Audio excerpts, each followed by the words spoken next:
Hello and welcome guys. Welcome to our fifth session on JavaScript algorithm and data structure certification.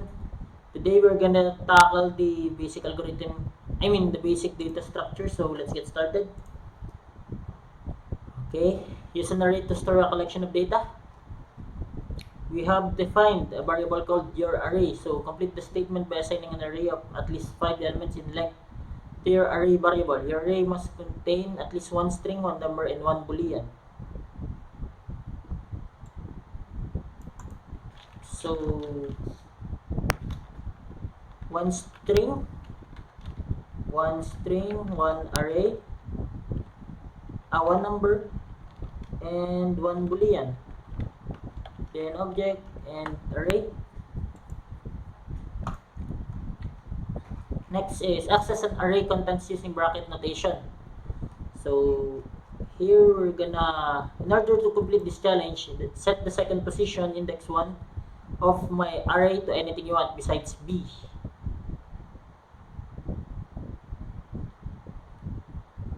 Set the second position, my array, to 1 equals whatever I want. So 69. Okay. Add items to an array with push and shift. I have defined the function mixed numbers, which we are passing an array as an argument. Modify the function by using push and shift to add I, 2, 3 to the beginning of the array and 7 are that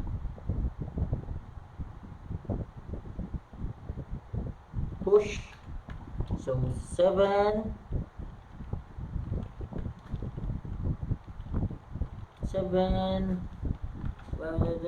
9, and then array that unshift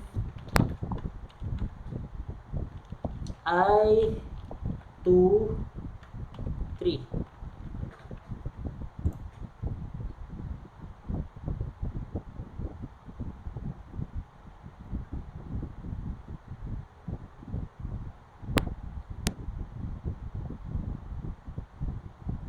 Alright. Will this work? Yeah. I think that will work.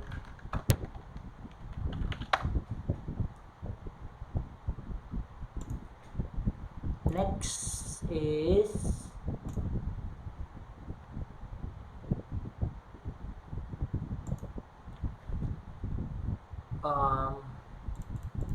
remove items from an array with pop and shift. So we have defined the function pop shift, which takes an array as an argument and return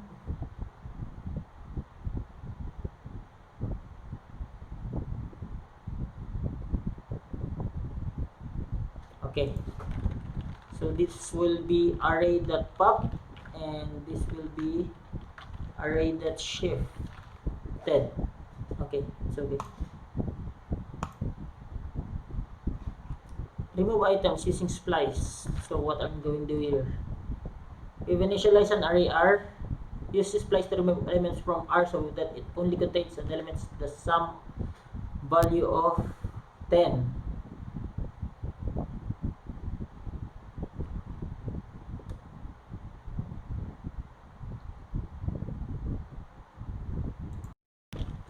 Array.splice 2 plus 4 6 plus 5. This will become 1 plus 2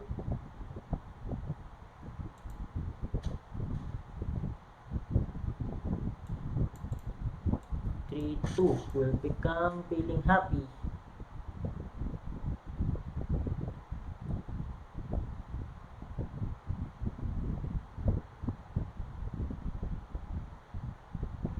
Okay.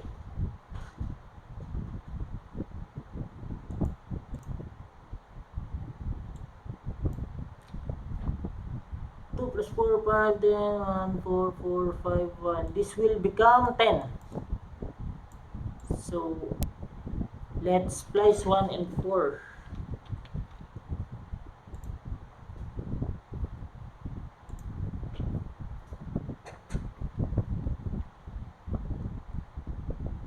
Add items using splice. We have defined the function HTML color names, which takes an array of HTML colors as an argument. Modify the function using splice to remove the first two elements of the array to add dark salmon and black salmon in their respective places.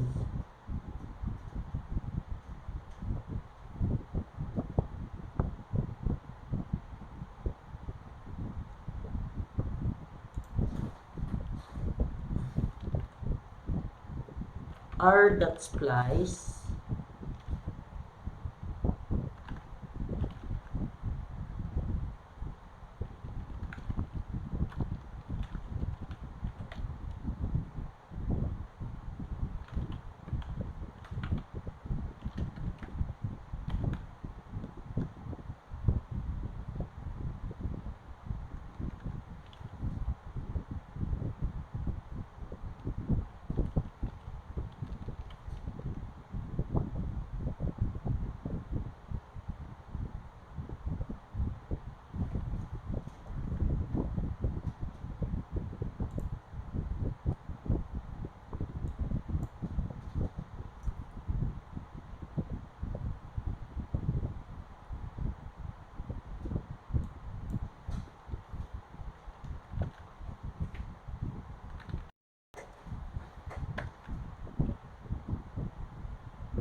array02.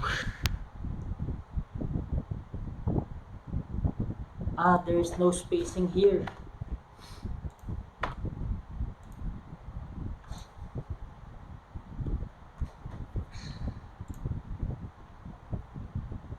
Okay, my internet is fucking me again. Copy array items using slice.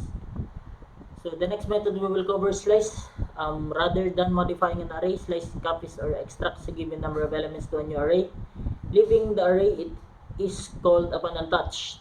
Slice takes only two parameters. The first is the index at which to begin extraction, and the second is the index at which to stop extraction. So extraction will occur up to, but not including the element at this index. So in effect, we have created a new array by extracting elements from an existing array. Weather conditions, rain, snow, sleet.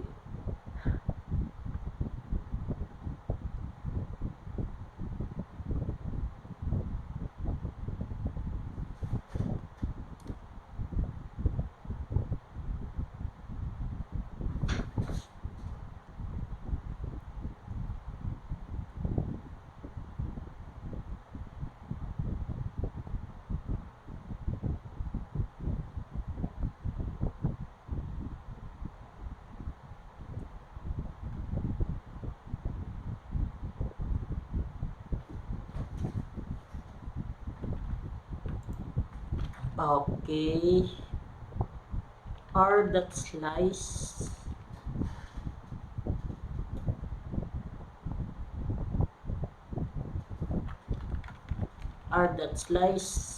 warm and sunny 0, 1, 2.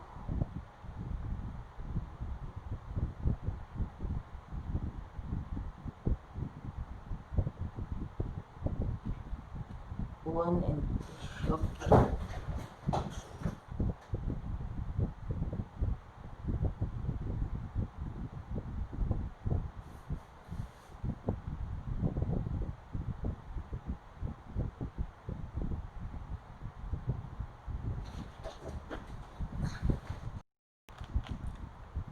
Warm and sunny, so it will be 2 and 4.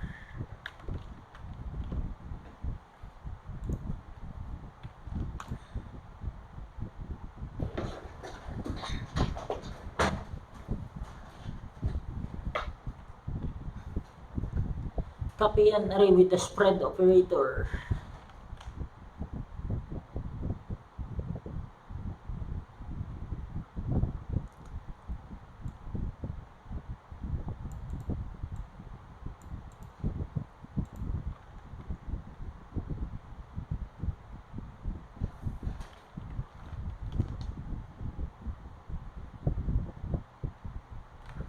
Okay, we have defined the function copy machine which takes R as an array and number.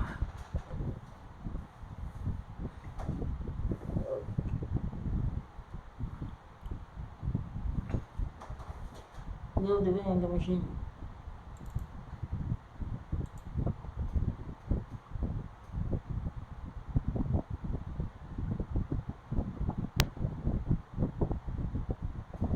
New R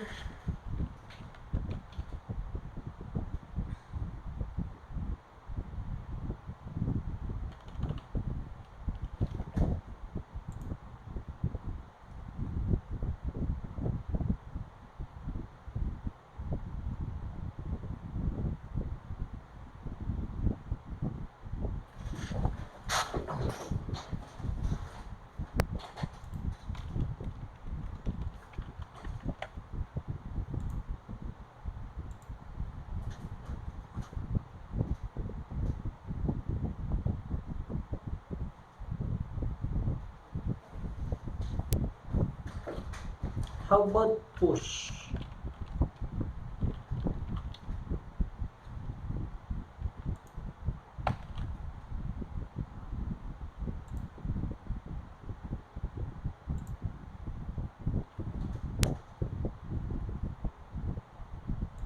Remove this again. So copy machine, it works, 3 should return it works. While none greater than or equal to 1,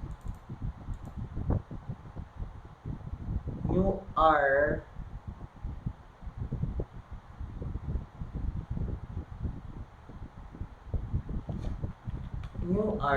equals new R R. Okay.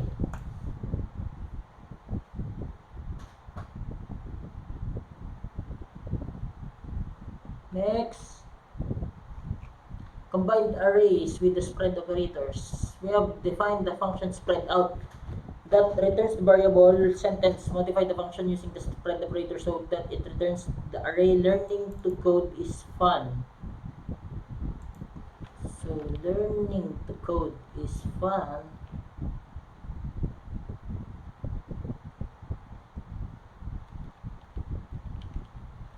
Sentence learning to that fragment code. Learning to code is fun.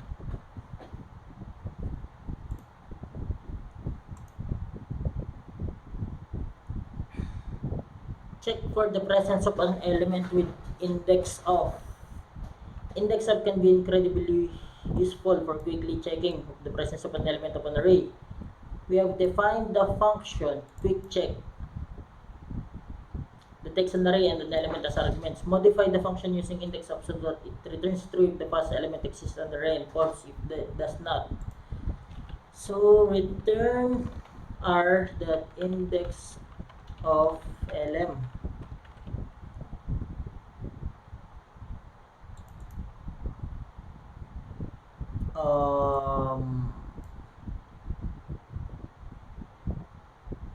Wrap it in boolean.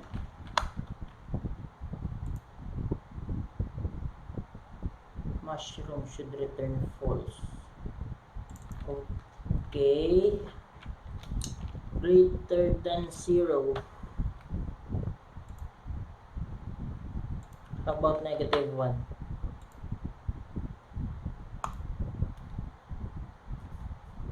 Oh yeah, 0 is the first index.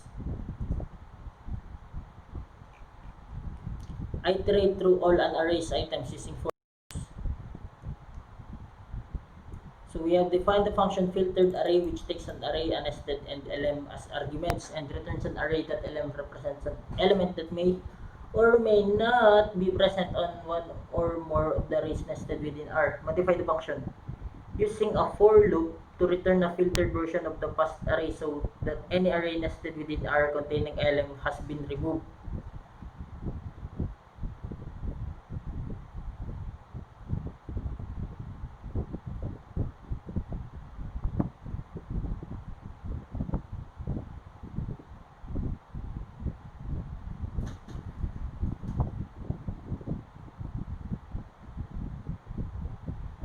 Okay. So if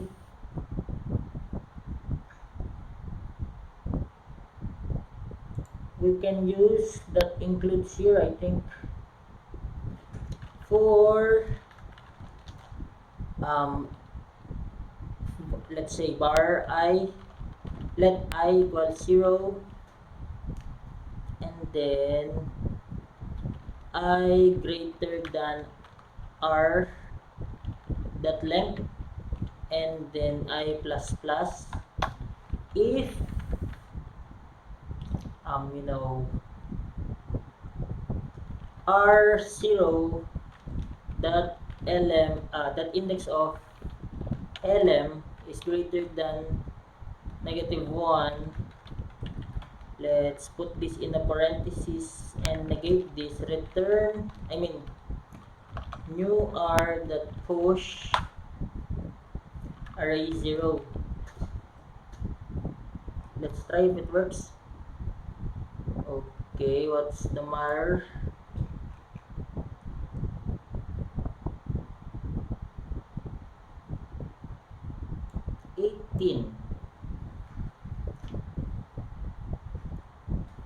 Let's try to console this one.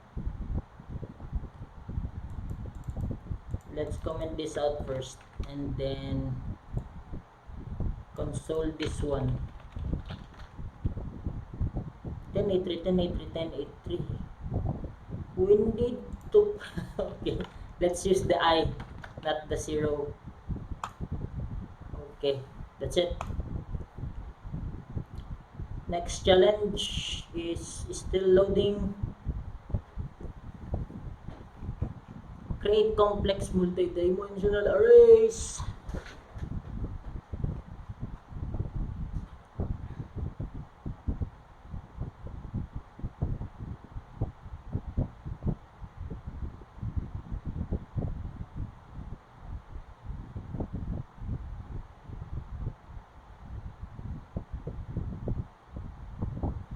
Somewhere on the third level,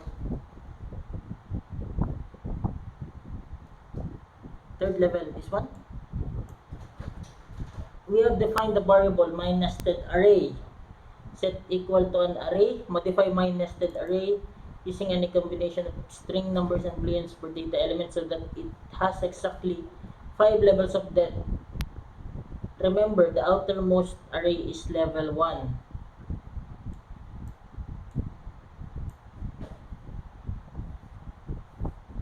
Level 1, somewhere on the third level, include the string div. A div. And the fourth level, deepest.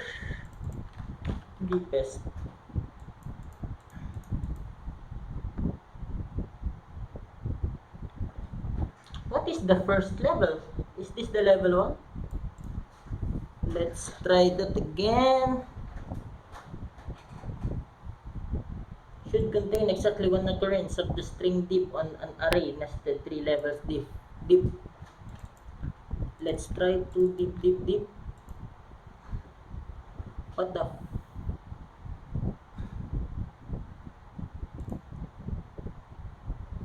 Okay, let's reset this code. Let's read again. Okay, somewhere on the third level, include the string div.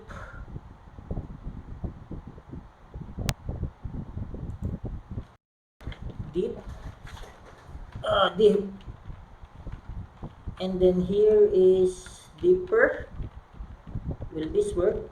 And this is deepest. Okay.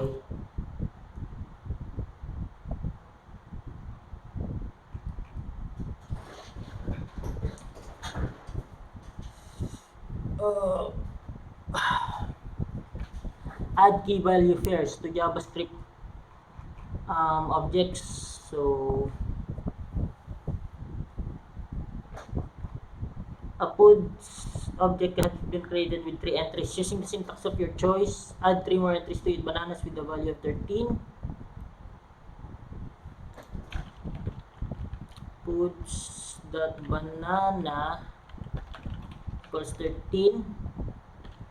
Foods dot grapes equals 5. And strawberries of the value of 27.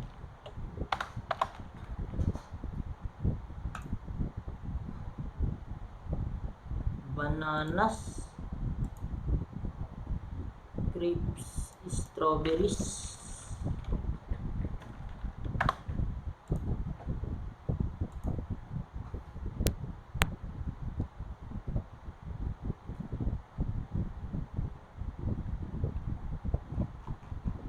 Modify an object nested within an object.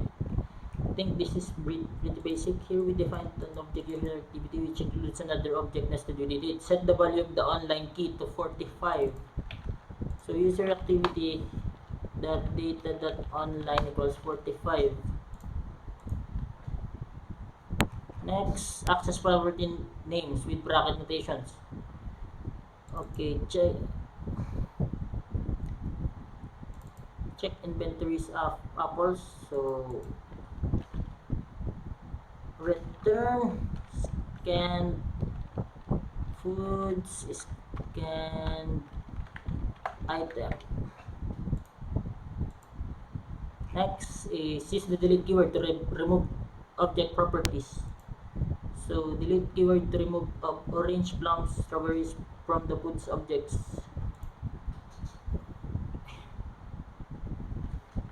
Normally we can use this, but you can also, I think we can also map this. So oranges, plums, strawberries. I don't know if this will work, but we can try. So delete foods queue. Nice, it worked. Okay, check if an object has a property. Is everyone here users? So we've created an object users with some users in it, and a function is everyone here, which we pass users to an object as argument. Finish writing this function so that it returns true only if the user's object contains all 4 names.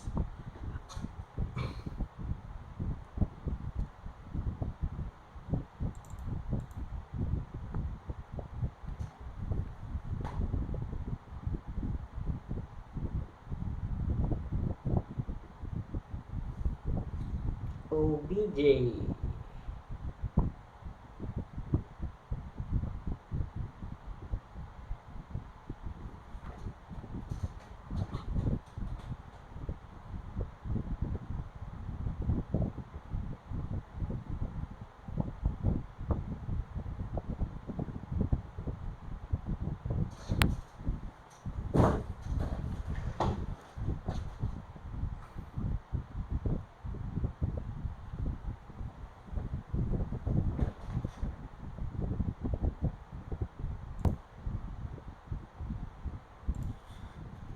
So here we can use the array function every.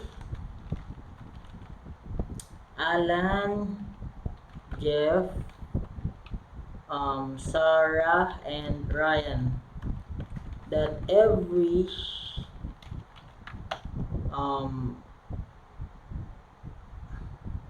return obj that has own property online.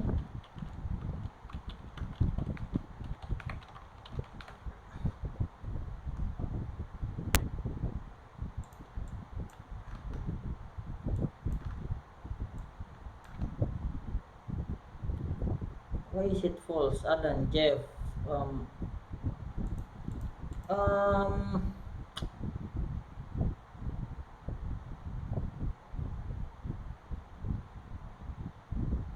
no, we're not gonna use online, we're gonna use this key.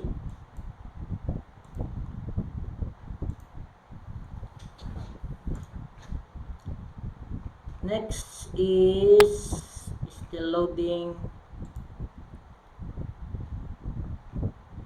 iterate through the case of an object with the for dot in statements. So we've defined the function to count online. Use a for in statement.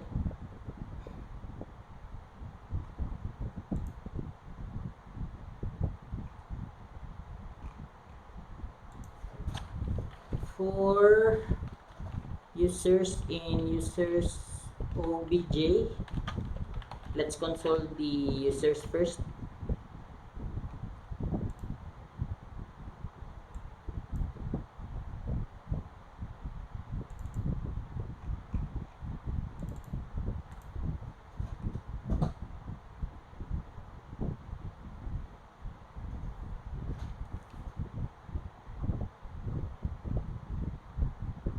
This is a for in statement, huh?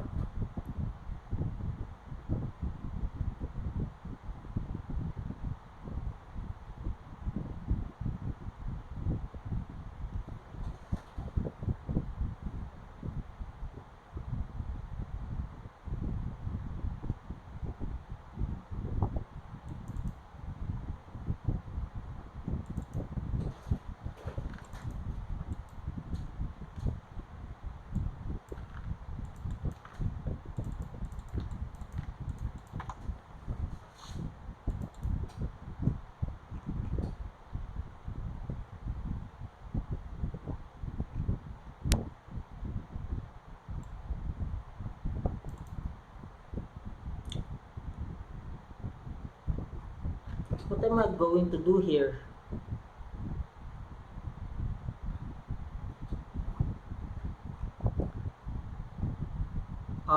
I'm gonna return the count. So let's create a count function here, 0, and if user dot online users object users dot online count plus plus, then return count. Okay, let's try. Next.